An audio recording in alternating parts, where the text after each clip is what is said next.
السلام عليكم ورحمة الله.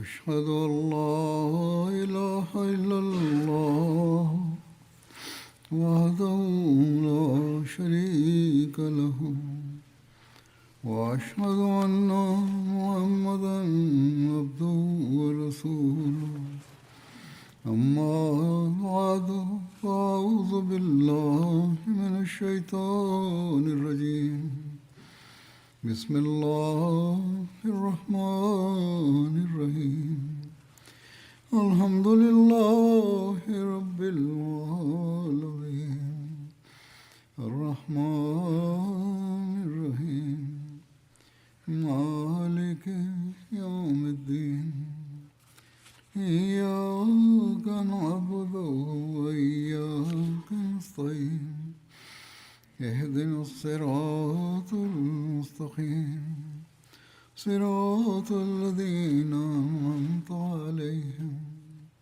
غير المغضوب عليهم ولا الضالين.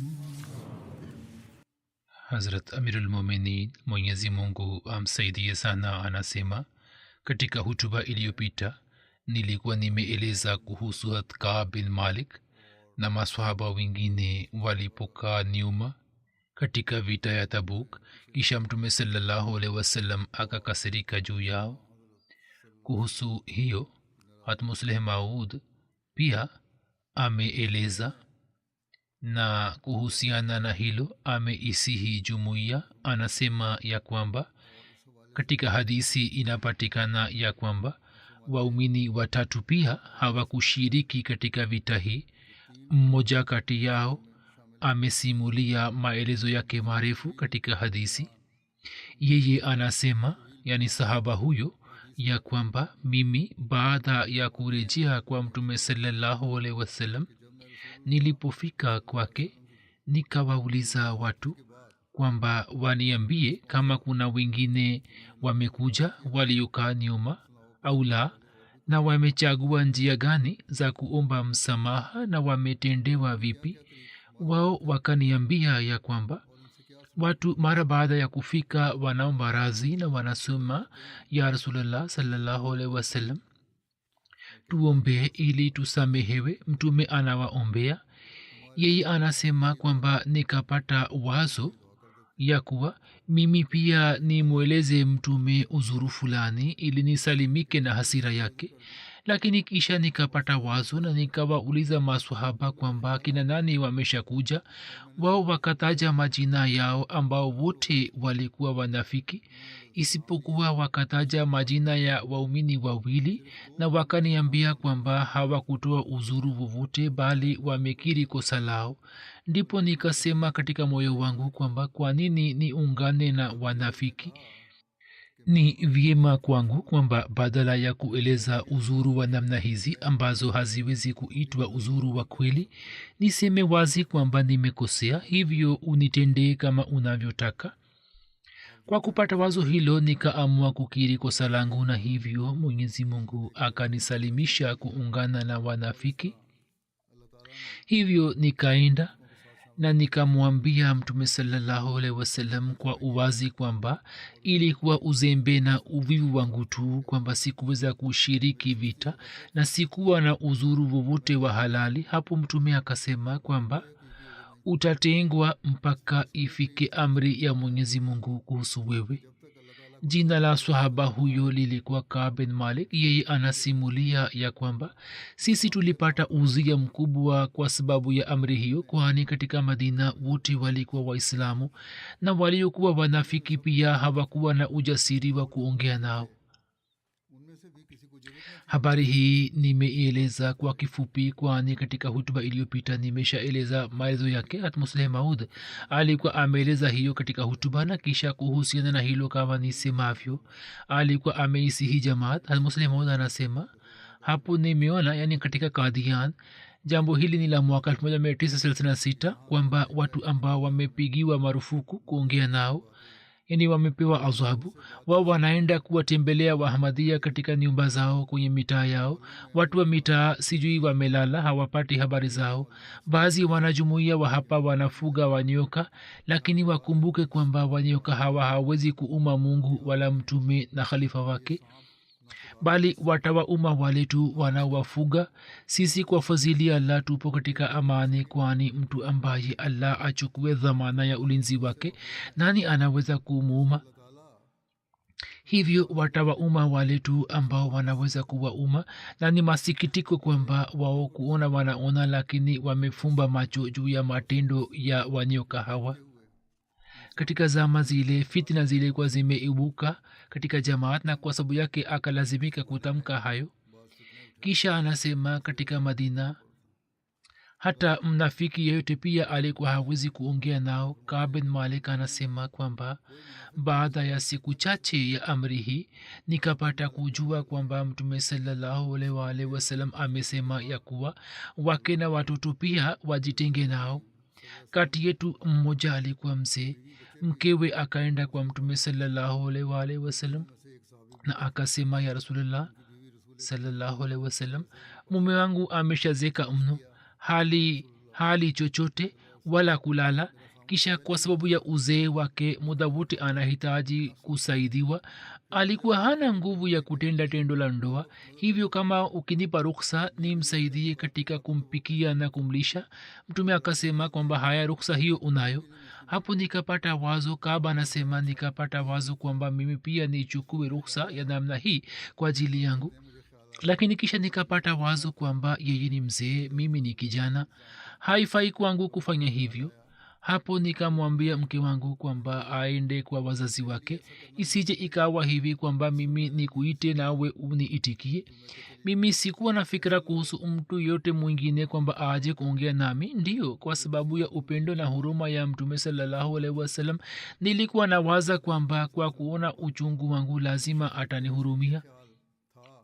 hivyo nikienda katika majlisi yake nilikuwa nasema assalamu alaikum kwa sauti ya juu. kisha nilikuwa naona kwamba midomo yake inaharikia au la, lakini mtume alikuwa hani itiki. mimi nilikuwa nainuka kwa hofu na kurudi nyumbani nikifikiria kuwa mdomo yake itakuwa imeharikia, lakini sikuweza kuiona. wakati ule nilikuwa narejea kutoka majlis, na kisha nilikuwa naenda mbele na kusema assalamu alaikum kwa nguvu, na kisha nilikuwa naona midomo yake imeharakia au la, lakini alikuwa hajibu, isipokuwa alikuwa ananiona kutoka macho ya mbali. anasema kwamba siku zilipopita nilienda kumwona binamu yangu ambaye nilikuwa nakaa naye na kula chakula pamoja naye. alikuwa anafanya kazi katika bustani yake.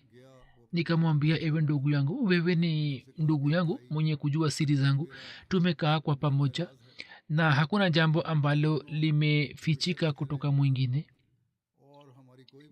unajua vizuri sana kwamba mimi ni muislamu mwenye ikhlasi na sina hata chembe cha unafiki.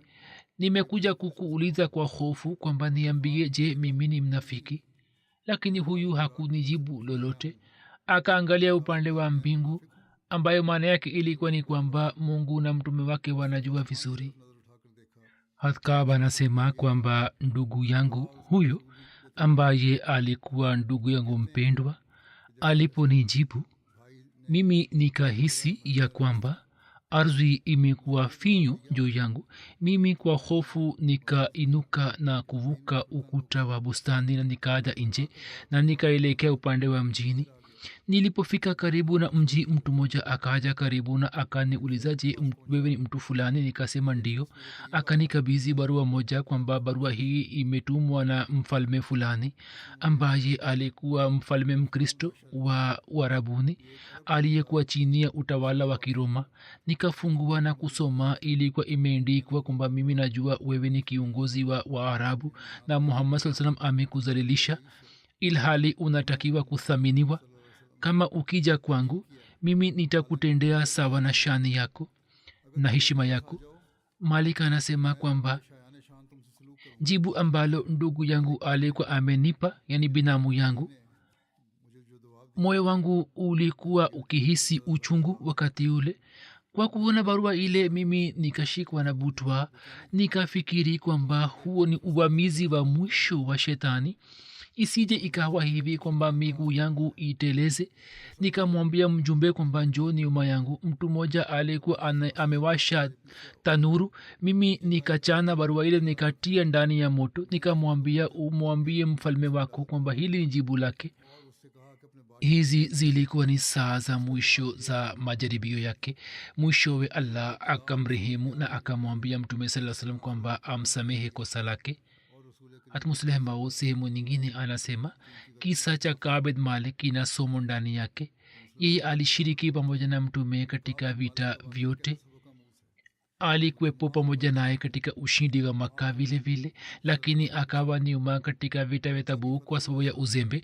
Nabii Karim akampatia adhabu kali hadi alikuwa haitikii salamu yake, akawazuia Waislamu wote kuongea naye hadi akamtenganisha mke wake kutoka kwake. Katika hali hiyo mjumbe wa mfalme wa Ghassan akamletea barua. Ilikuwa imeandikwa kwamba mmiliki wako hakukuthamini, hivi uje kwangu.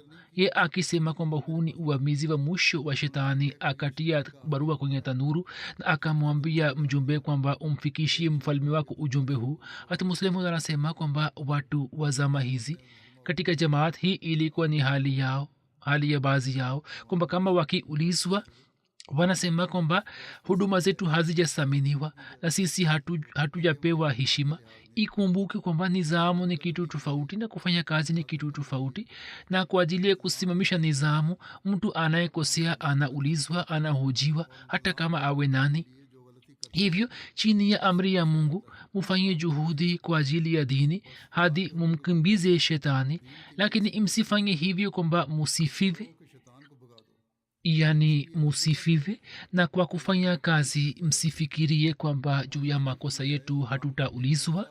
Kisha msifanye kazi kwa kufikiri kwamba tumefanya hisani juu ya Mungu, na muitimikie Islam kwa mbinu zote. Yani msifanye kazi kwa kufahamu kwamba tumefanya hisani juu ya Mungu, bali muitumikie kwa jaziba hiyo, na mnatakiwa kuwa na jaziba hii ya kumridhisha Allah. Maandiko hayo yalikuwa ni kutoka hutuba zake za mwanzo wa ukhalifa wake, na iliyotangulia ilikuwa ni ya 1936. Safari ya vita ya Tabuk ilikuwa yenye hikma na ikawa na baraka, kwamba katika nchi nzima haiba ya Waislamu ikasambaa, na katika muda mchache tu katika nchi nzima bendera ya Islam ikaanza kupeperuka. Hatmusleh Maud amesema zaidi kwamba baada ya kurejea kutoka Tabuk, watu wa Taif pia wakaja na kukubali utii wao. Mwanzoni walikuwa wakipigana, kisha wakaja kukubali utii, na kisha makabila mengine pia yakaja kuomba ruhusa ya kuingia katika utawala wa Kiislam, na katika muda mchache tu bendera ya Kiislam ikaanza kupeperuka. Wakati wa kurejea, saria moja ilikuwa imetokea inayoitwa Saria Khalid bin Walid, iliyotokea upande wa Najran kwa Banu Abdul Maddan ambao walitokana na Banu Haris bin Kaab. Abdul Maddan kabila lake, huyu alikuwa ni babu wa Banu Haris. Jina lake lilikuwa Amr bin Yazid. Ni riwaya Ibn Saad kwamba saria hii ilitokea Rabiul Awwal mwaka wa 10 Hijra, sawa na Ibn Hisham. Saria hii ilitokea Rabiul Awwal au Jamadul Awwal mwaka wa 10 Hijra. Katika Siratun Nabii Khatam an-Nabiyyin Mirza Bashir Ahmad Sahib ameeleza kwamba saria hii ya Khalid bin Walid upande wa Najran ni Rabiul Awwal mwaka wa 10 Hijra. Katika maelezo yake imeandikwa hivi kwamba mtume alimwamuru Khalid kwamba kabla ya kupigana nao awapatie mwaliko mara 3 wa kuingia katika Islam. Wakikubali ni vyema kwao, la sivyo upigane nao vita. Kama wakijaribu kupigana nawe, hata hivyo uwapatie mwito wa Islam mara 3, lakini wakitaka kupigana nawe basi upigane nao. Khalid akafanya hivyo na watu wote hawa wakasilimu. Hat Khalid akaanza kuishi pamoja nao, yani alifanya mahubiri na vita haikutokea na wao wakasilimu. khalid akaanza kuishi pamoja nao na akaanza kuwapatia mafundisho ya kitabu cha mungu na suna ya mtume saa salam na hiyo ndio ilikuwa amri ya mtume saa salam kwa khalid kisha khalid akamtumia mtume sallallahu alaihi wasallam barua moja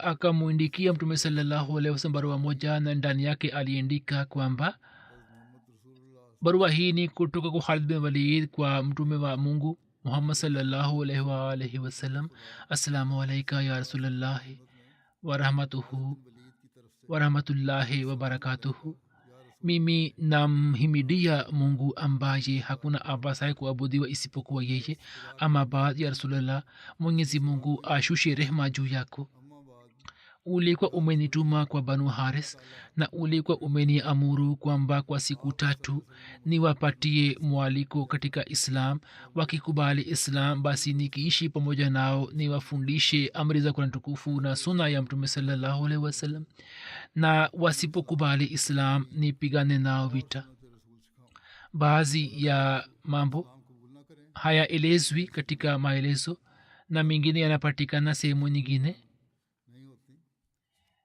hayo si mafundisho ya islam kwamba mtu alazimishwe kukubali islam maana yake ilikuwa ni kwamba wasipofanya mkataba au wakianza kupigana vita basi una ruhusa ya kupigana nao anasema kwamba nikaenda kwao na sawa na amri yako nikawapatia mwaliko wa kuingia katika islam na nikawapeleka wanajeshi kwao kwamba eni banu haris mukubali islam mtasalimika basi wakakubali islam na wakajizuia kupigana vita alipofanya mahubiri wa wakakubali islam sentensi hii inaeleza wazi kwamba wao hawakupigana vita hawakuanza kupigana vita na Khalid pia alikuwa ameenda kufanya mahubiri tu alikuwa hakuenda kupigana nao vita alisema kwamba hapo nimeishi kwao na naendelea kuwaambia amri za mwenyezi mungu na amri itakayotoka kutoka kwako mimi nitaifuata wassalamu alaika ya rasulullahi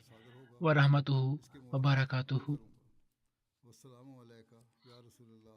mtume mtukufu sallallahu alaihi wasallam alimmundikia Khalid barua kama jibu la barua yake na alisema bismillahirrahmanirrahim salamu kutoka kwa muhammad mtume wa allah sallallahu alaihi wasallam kwa Khalid bin Walid mimi namsifu mungu ambaye hakuna apasaye kuabudiwa isipokuwa yeye ama baad barua yako imefika kwangu pamoja na mjumbe wako na nikapata kujua kwamba banu haris wamekubali islam na kabla ya kupigana vita wametoa ushahidi wa la ilaha illallah muhammad rasulullah na huu ni mwongozo wa mungu ambao allah amewapatia hivyo uwafikishie habari njema ya malipo ya mungu na uwatahadharishe kuhusu adhabu yake na ukiwa na watu wachache kati yao unihudhurie wassalamu alaika warahmatullahi wabarakatuhu hat Khalid kwa kuona amri hiyo akachukua watu wachache kutoka banu haris na akaja kwa mtume sallallahu alaihi wasallam akachukua watu wachache kutoka banu haris na akaja kwa mtume sallallahu alaihi wasallam watu ambao alikuwa amewaleta majina yao ni haya Qais bin Hussein Yazid bin Abdul Baddan Yazid bin Muajjal Abdullah bin Qarad Shaddad bin Abdullah Amr bin Abdullah watu hawa walipokuja kwa mtume sallallahu alaihi wasallam mtume kwa kuwaona akasema hawa ni kina nani inaonekana kwamba watu hawa ni wahindi akaambiwa kwamba watu hawa ni kutoka banu haris watu hawa wakamsalimia mtume saa salam na wakasema kwamba sisi tunatoa ushahidi kwamba wewe ni mtume wa allah na hakuna apasaye kuabudiwa isipokuwa allah mtume sallallahu alaihi wasallam alisema mimi pia natoa ushahidi kwamba hakuna apasaye kuabudiwa isipokuwa allah na bila shaka mimi ni mtume wake kisha mtume sallallahu alaihi wasallam alisema kwamba nini ni wale wale ambao mnapopigana na maadui mnawakimbiza wakakaa kimya hakuna aliyetoa jibu mtume saa salam akarudia mara ya pili lakini wao wakakaa kimya na hakuna aliyenena hakuna aliyemjibu mtume saa salam akarudia mara ya 3 lakini hakuna kati yao ambaye akasonga mbele hadi mtume sasa akarudia mara ya nne kwamba mnapopigana na maadui mnawakimbiza. yaani hii ndiyo ilikuwa hali yenu, mlikuwa mnafahamu kwamba nini mna nguvu. wakati yule yazid bin abdul maddan akasema, ya rasulllah, sisi ni wale wale ambao tunapopigana na adui tunawakimbiza. na ye akarudia mara nne kwamba sisi tulikuwa wapiganaji na wenye ushujaa. mtume saa salam akasema kwamba kama khalid asingeniindikia kwamba nini mmekubali islam, mimi ningekandamiza vichwa vyenu kwa miguu yenu. yazid bin abdul maddan akasema kwamba sisi hatutoi shukurani kwako au kwa khalid, alikuwa amekubali islam juzi juzi. anasema kwamba sisi hatukushukuru wewe. mtume akasema kwamba kisha mnamshukuru nani? ye akasema, ya rasulullah, sisi tunamshukuru mungu ambaye kwa kupitia kwako ametuongoza. akatoa jibu zuri. mtume akasema kwamba umesema kweli. kisha alisema, niambie kwamba nini, kwa sababu gani katika zama ya ujahilia mliko mnawashinda maadui? kisha wao wakasema, ya rasulullah sallallahu alaihi wasallam, tuliko tunapigana na maadui kwa pamoja, tuliko tunafikiri kwamba tutapigana kwa pamoja hivi tutapata ushindi na hakuna mtu ambaye anaweza kutushinda.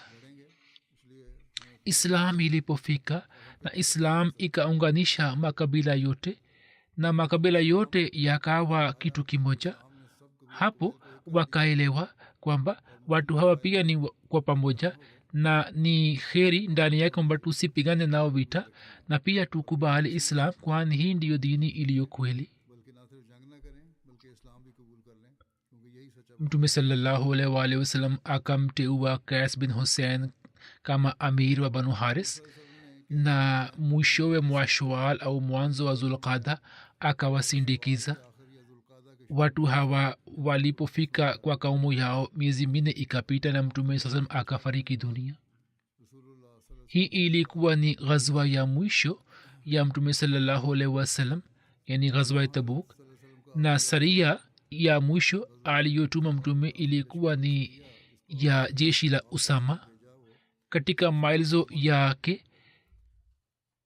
maelezo ya jeshi la Usama yamekwisha elezwa katika kumbukumbu za Usama na kumbukumbu za Abubakar Siddiq, lakini hapo naeleza kwa kifupi. ni riwaya ya Bukhari. Anas bin Malik anasimulia kwamba Nabii Karim sallallahu alaihi wasallam akawapatia watu taarifa ya kifo cha Zaid, Jafar na Abdullah bin Rawaha. kabla ya watu hawa kupata taarifa yao, mtume alisema Zaid alishika bendera. kabla ya jeshi la Usama, jeshi moja lilikuwa limetumwa, ye akachukua bendera na akauawa shahidi. kisha Jafar akashika bendera na akauawa shahidi. kisha Ibn Rawaha akashika bendera na pia akauawa shahidi, na macho yake yalikuwa yanatiririsha machozi. kisha akasema kwamba upanga moja katika panga za Allah, Khalid bin Walid akashika bendera hadi Allah akamjalia ushindi juu ya wapinzani. wakati wa kurejea kutoka hajjatul wada, mtume sallallahu alaihi wasallam alipofika Madina, wakati yule kutoka maeneo ya kusini watu wa Madina hawakuwa na hatari ya adui yeyote, lakini upande wa kaskazini, upande wa watu wa Roma, hatari ilikuwepo, kwani Wakristo hawa walikuwa wanajivunia juu ya nguvu zao, hivyo wakati wote wangeweza kuwashambulia Waislamu. na pia kulikuwa na kisasi kilichobaki cha mashahidi wa vita vya Mota, kwani katika vita hii kwa umahiri wa Khalid bin Walid jeshi la Waislamu lilikuwa limefanikiwa kurejea Madina. baada ya kutimiza wajibu wa hija, mtume sallallahu alaihi wasallam akarejea Madina na siku chache zikapita juu yake, ambapo akatoa amri kwa jeshi moja la kuishambulia Siria chini ya uongozi wa Usama bin Zaid. maandalizi ya jeshi la Usama yalikuwa yamekamilika siku mbili kabla ya kifo cha mtume sallallahu alaihi wasallam, siku ya Jumamosi, na hayo yalikuwa yameanza kabla ya ugonjwa wake. mtume sallallahu alaihi wasallam mwishowe mwa mwezi wa Safar akatoa amri ya kupigana na Waroma. akamwita Usama na akasema kwamba uelekee upande wa mahala ambapo baba yako alikuwa ameuawa shahidi. alisema kwamba uende huko na kwa mafarasi zako uwaangamize waadui, nimekuteua amiri wa jeshi hili. Riwaya moja inasema kwamba mtume sallallahu alaihi wasallam alisema kwamba kwa kupitia farasi uangamize balqa na darum. balqa ni maeneo katika nchi ya siria ambayo ni katika damascus na wadiul qura, na darum wakati wa katika njia ya kuenda misri ni karibu na Gaza. Na wakati wa kusindikiza akasema kwamba asubuhi uwashambulie ahle ubna. ubna katika nchi ya siria ni sehemu moja upande wa balqa, na alisema kwamba usafiri kwa kasi ili ufike kule kwa wakati, na mungu akikujalia mafanikio basi uishi kule kwa muda mchache na uende pamoja na wale wanaojua njia na uwasindikize majasusi mbele yako. mtume sallallahu alaihi wasallam akafunga bendera kwa mkono wake kwa ajili ya usama, na kisha akasema kwamba kwa jina la allah ufanye jihadi katika njia yake na upigane na wale ambao wamemkana allah, na usiwadanganye watu, usiwaue watoto na kina mama, na usitamani kupigana na maadui. sentensi hii pia inaashiria upande wa hatari ya maadui. kama maadui wamekushambulia basi uwashambulie, lakini usitamani kupigana na maadui. alisema kwamba bila shaka hujui kwamba wewe kwa sababu yake utajaribiwa, lakini useme kwamba e allah wewe utoshe kwa ajili yetu zidi yao, na uondoe vita hii, utuondolee vita hii. alimfundisha dua hii kwamba kupigana sio lazima, lakini kama ukipigana nao na wao wakijumuika na kupigana nani, basi ni juu yenu kwamba mupigane nao kwa heshima na msianze kuzozana, waila mtakuwa woga na haiba yenu itaondoka. muwe na umoja kati yenu na museme kwamba ewe allah sisi ni waja wako na wao pia ni waja wako. paji yetu na paji yao ni katika mikono yako, na wewe unaweza kuwatosha, na mujue kwamba pepo ni chini ya vivuli vya panga. hatusama akiwa na bendera hii iliyofungwa na mtume sallallahu alaihi wasallam akatoka na akamkabizi burada bin husab na akajumuisha jeshi katika maeneo ya jurf. jurf ni mahala ambapo panapatikana pakiwa na maili 3 kutoka madina. kutoka wahajiri na ansar wote wakaitwa kwa ajili ya vita hii, akiwemo hat abubakar, hat umar, hat abu ubaida bin jarrah, hat saad bin abi waqas, hat said bin zaid, hat qatada bin numan na hat salma bin aslim. wote wakaitwa chini ya usama. baadhi ya watu wakaanza kuongea na wakasema kwamba kijana huyu amefanywa kuwa amir juu ya masahaba wakubwa, kijana huyu amefanywa kuwa amiri wao. hapo mtume sallallahu akakasirika sana juu yao. alikuwa amefunga kichwa chake kwa leso moja na alikuwa amejifunika shuka, akapanda juu ya mimbari na akamhimidia, na kisha akasema kwamba eni watu, baadhi yenu wameongea kuhusu usama na nimepata habari zao. kama mmepinga habari hii kwamba nimemfanya usama kuwa amir, nimekusha pinga tayari nilipokuwa nimemteua baba yake kuwa amir.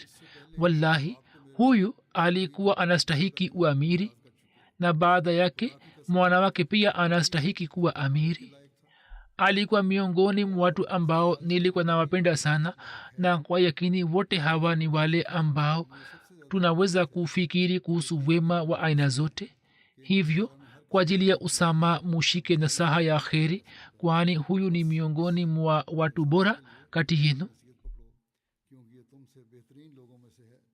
waislamu ambao walikuwa wanaondoka pamoja na usama, wao wakimsalimia mtume sallallahu alaihi wasallam, walikuwa wanakwenda kujumuika katika jeshi la jurf. marazi ya mtume yakazidi, lakini mtume akaendelea kusisitiza kwamba jeshi la usama litumwe, lazima litakwenda. siku ya jumapili maumivu ya mtume yakazidi zaidi. hatusama akarejea kutoka jeshi. mtume alikuwa katika hali ya kuzimia. siku ile watu walikuwa wamemnywesha dawa. hatusama akainamisha kichwa chake na akabusu mtume saa salam. Mtume saa salam alikuwa hawezi kuongea, lakini mtume saa salam akainua mikono yake upande wa mbingu na kisha alikuwa anaweka juu ya kichwa cha Usama. Usama anasema kwamba nikajua kwamba mtume ananiombea. Hatusama akaenda upande wa jeshi. Hatusama siku ya Jumatatu akaaja kwa mtume sallallahu alaihi wasallam. Mtume alikuwa mpata nafuu kidogo. Mtume akamwambia Usama kwamba kwa baraka ya Allah uondoke. Hatusama akitoka kutoka mtume sallallahu alaihi wasallam akaelekea upande wa jeshi lake na akawa amuru watu kuondoka. Alikuwa ameamua kuondoka tu, ndipo mtu mmoja akaja upande wa mama yake hat Umme Ayman na akaleta ujumbe kwamba inaonekana kwamba huu ni muda wa mwisho wa mtume sallallahu alaihi wasallam. hapo Tusama akaja tena kwa mtume sallallahu alaihi wasallam na hat Umar na hat Abu Ubaida pia walikuwa pamoja naye.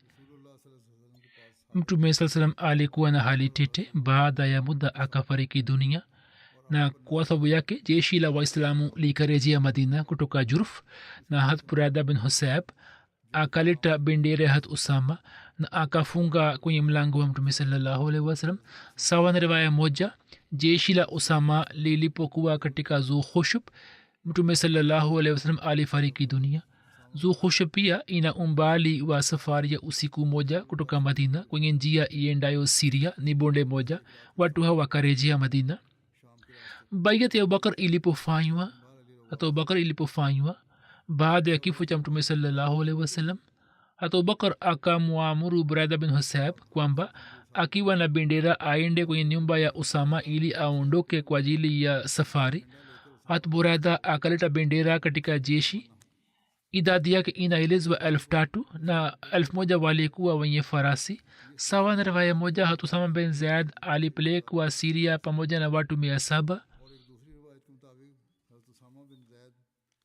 Riwaya moja inasema kwamba mtume sallallahu alaihi wasallam alipofariki dunia, siku ya pili hata Abubakar akanadi, akatangaza kwamba jeshi la Usama lazima litakwenda. Hivyo kutoka jeshi la Usama mtu yote asibaki Madina, bali wote wajumuike katika maeneo ya Juruf na waungane na jeshi lake. hat Musleh Maud anasema kwamba mtume sallallahu alaihi wasallam alipofariki dunia, nchi nzima ya Uarabuni ikaritaadi, na hat Umar na hat Ali washujaa kama hawa kwa kuona fitna hiyo wakapata hofu. Mtume sallallahu alaihi wasallam karibu na kifo chake alikuwa ametayarisha jeshi moja ili kushambulia maeneo ya Roma, na alikuwa amemfanya Usama kama afisa wake. Jeshi hili lilikuwa bado halijaondoka. Mtume sallallahu alaihi wasallam akafariki dunia, na juu ya kifo chake nchi nzima ikaritadi. Maswahaba wakafikiri kwamba katika muda huu wa uasi jeshi la Usama likipelekwa ili kushambulia maeneo ya Roma, huku nyuma watabaki wazee na watoto na kina mama tu, na ulinzi wa Madina utaondoka. Hivi wakapanga mpango kwamba ujumbe mmoja wa maswahaba wakubwa waende kwa Abubakar radhiallahu anhu na wamwombe kwamba yeye azuie jeshi hili hadi uasi huo ukwishe. Hivi Umar na maswahaba wengine wakubwa wakaenda kwa Abubakar na wakamwomba kwamba yeye azuie jeshi hili hadi uasi ukwishe. Abubakar aliposikia akasema kwa hasira kwamba je, mnataka kwamba baada ya kifo cha mtume sallallahu alaihi wasallam mwana wa Abu Qahafa yani hata Abubakar kazi ya kwanza aifanye kwamba jeshi ambalo mtume alikuwa ametoa amri ya kulituma alizuie? Kisha alisema kwamba wallahi, kama majeshi ya adui yaingie Madina na mbwa waanze kuburura maiti za kina mama Waislamu, hata hivyo sitazuia jeshi hili ambalo mtume alikuwa ametoa amri ya kulituma. Ushujaa huu na ujasiri huo ulipatikana kwa Abubakar, kwani Mungu alikuwa amesema kwamba Muhammad rasulullah walazina maahu ashiddau alal kuffar.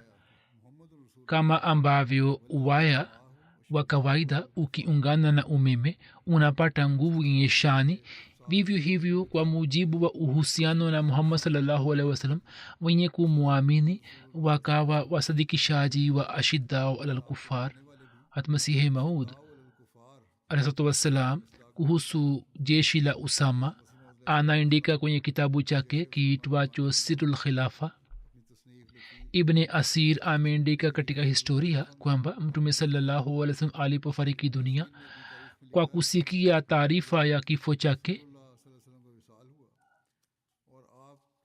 taarifa hii ilipofika kwa atab bin asid, atab akajificha na makka ikatetemeka, na ilikuwa karibu kwamba wakazi wake wangeritadi.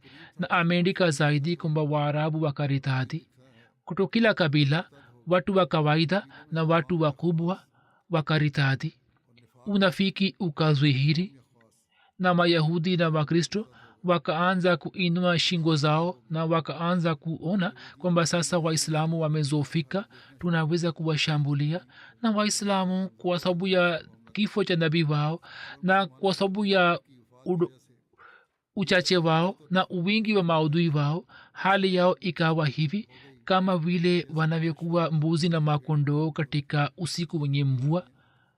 hapo watu wakamwambia abubakar kwamba watu hawa wanaona jeshi la usama ndiko jeshi la waislamu, na kama unavyoona waarabu wamekusaliti, hivyo si vyema kwamba wewe utume jeshi hili.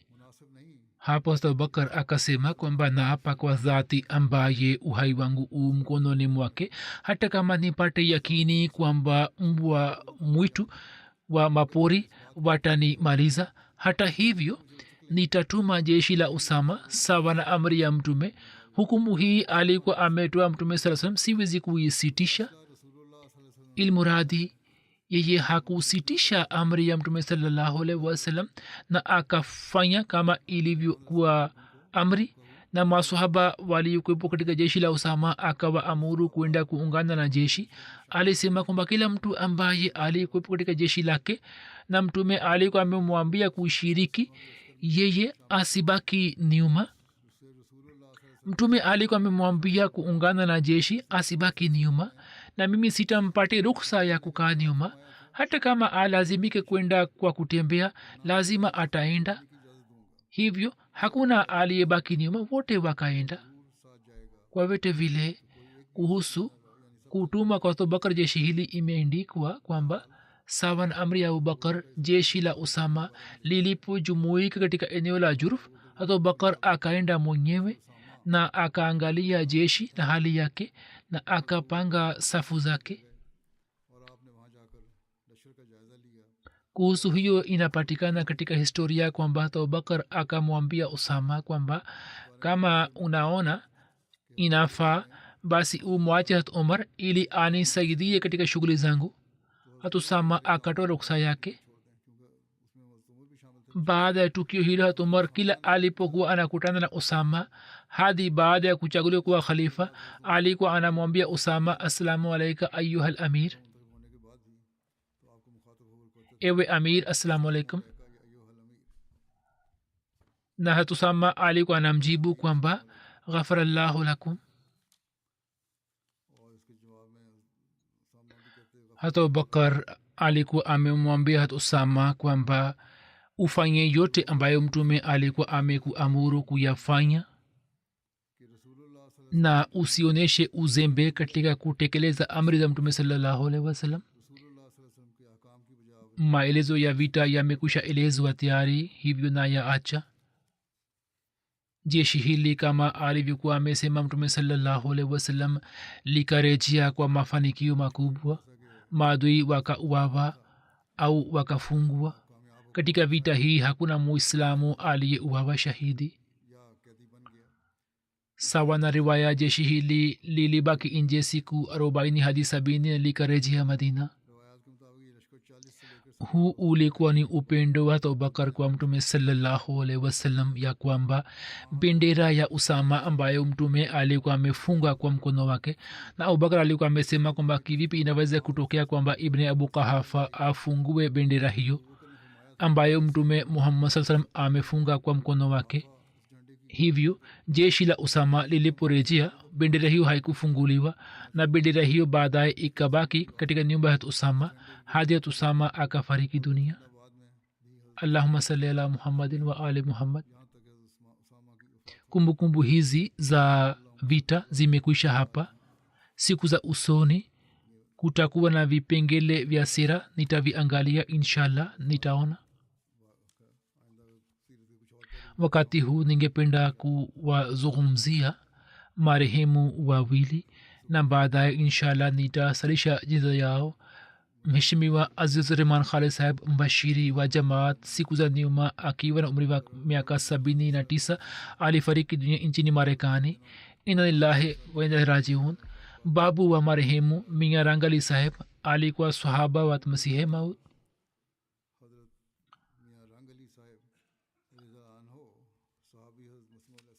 Tukio la Aziz Rehman Khalid Saheb la kuungana na jamia ni kama hivi. Anasema, nilipokuwa kwenye darasa la 7 siku moja katika assembly ya Talimul Islam High School, Maulana Qazi Muhammad Nazir Saheb alikuja na akatoa hutuba juu ya umuhimu wa kujitolea maisha wakfu. Hapo wanafunzi wengi wakapata athari yake. Hutuba ilipokwisha, marehemu akapata jaziba ya kutoa maisha yake wakfu na hivyo yeye akafika jamia.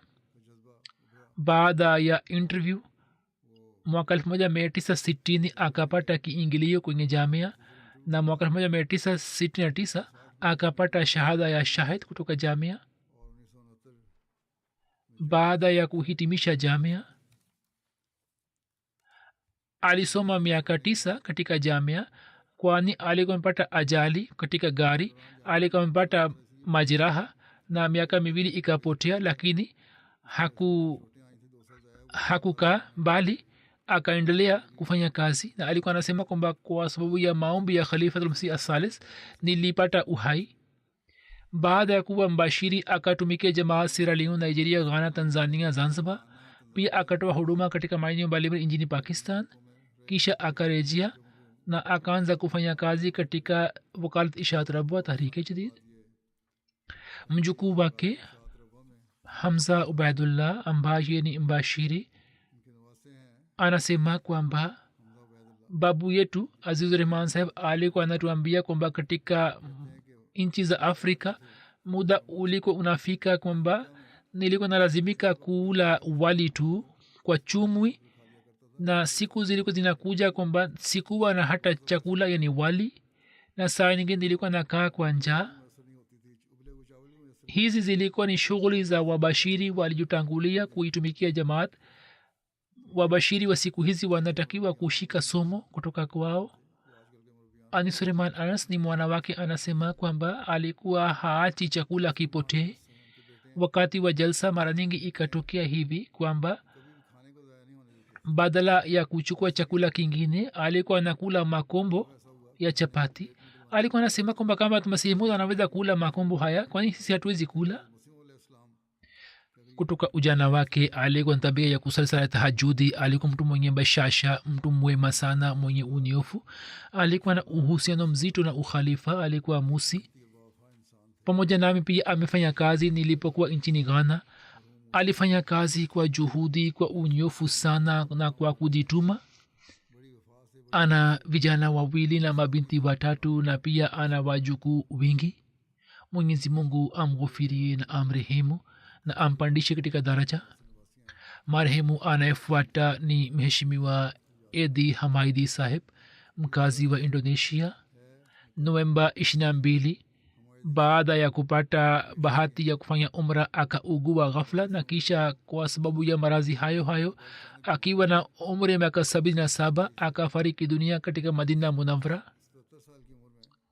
Kwenye familia yake jumuiya ilipatikana miaka ya 30 ambapo mjomba wake Muhammad Rauf Saheb alifanya bayat kwa kupitia Maulana Rahmat Ali Saheb radhiyallahu anhu. Kisha baadaye babu yake na mama yake pia wakafanya bayati. mwanamkwe wake Basuki Ahmad ni mbashiri wa Jamaat, anasema kwamba usiku na mchana alikuwa na shauku ya kufanya mahubiri na alikuwa akitamani kwamba afe katika njia ya mahubiri. Anasema kila nikikutana naye alikuwa anaongea kuhusu tabligh, na njia ya tabligh ilikuwa ni njia ya kuwasisitiza na kuwashawishi wabashiri wengi.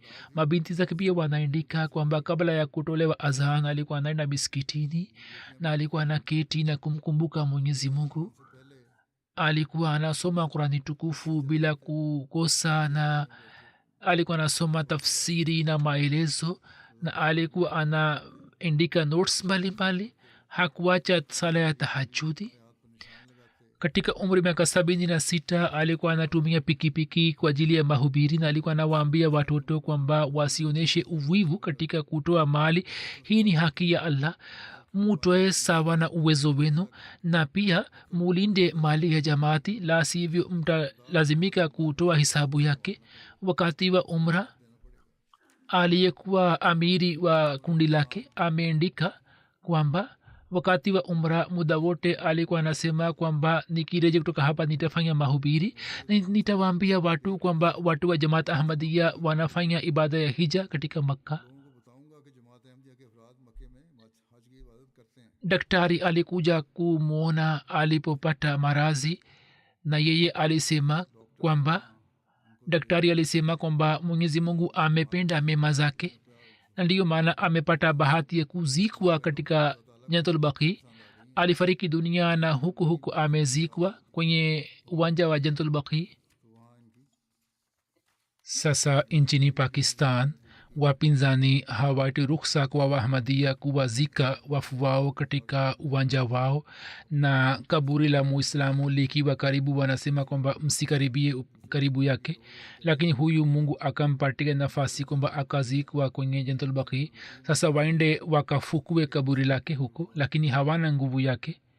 watu hawa inshallah wanakaribia kupata mwisho wao inshallah. Katibu wa Tabligh Indonesia Binawan Wardi Sahib anasema kwamba marehemu alikuwa mtu mwenye mahubiri ambaye alikuwa ameshika kauli mbiu hiyo kwenye maisha kwamba siku yote isipite bila kufanya mahubiri.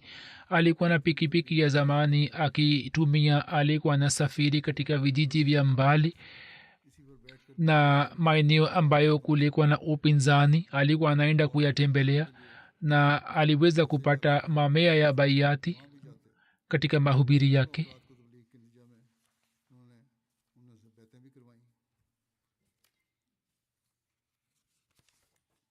Anasema kwamba marehemu alikuwa na uhusiano mzito na ukhalifa, alikuwa na upendo na ukhalifa. Kwa fadhili ya Allah alikuwa musi. Katika familia ameacha mabinti 4 na wajukuu 10. Kama nisemavyo kwamba mwanamke wake moja ni mbashiri. Mwenyezi Mungu amghofirie na amrehemu, ampandishe katika daraja.